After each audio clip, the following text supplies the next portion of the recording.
మనం పెంట బదులు దీన్ని వేసుకున్నట్టు అవుతుంది, రీప్లేస్ అవుతుంది. సో చాలా మంచి రిజల్ట్ అనేది కనబడుతుంది. సో ఈ వెరైటీ అనేది మీరు 100% యూజ్ చేసుకోండి.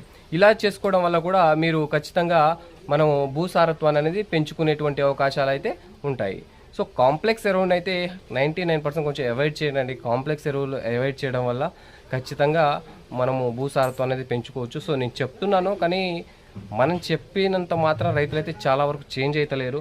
సో నేను కూడా తీసుకొచ్చి అవే కాంప్లెక్స్ అమ్మాల్సి వస్తుంది. సో మీరు చూసారు కదా మన బ్యాగ్ ఎంత ఉందో, కాంప్లెక్స్ ఎరువులు లేకుంటే.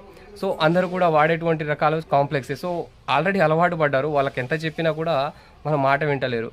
సో అది వీలైనంత వరకు మనము భూమిని రక్షించేటువంటి ప్రయత్నం అయితే చేద్దాం. నా వంతు నేనైతే ఖచ్చితంగా ప్రతి రైతుకైతే చెప్తాను, కాంప్లెక్స్ వాడకండి, ఆర్గానిక్ మాన్యువల్స్ వాడండి, మైక్రో న్యూట్రియన్స్ వాడండి, వర్మిక్ కాంపోస్ట్ యూజ్ చేసుకోండి స్టార్టింగ్లో దుక్కిలో అని చెప్పేసి నేనైతే చెప్తున్నాను. సో చెప్తూనే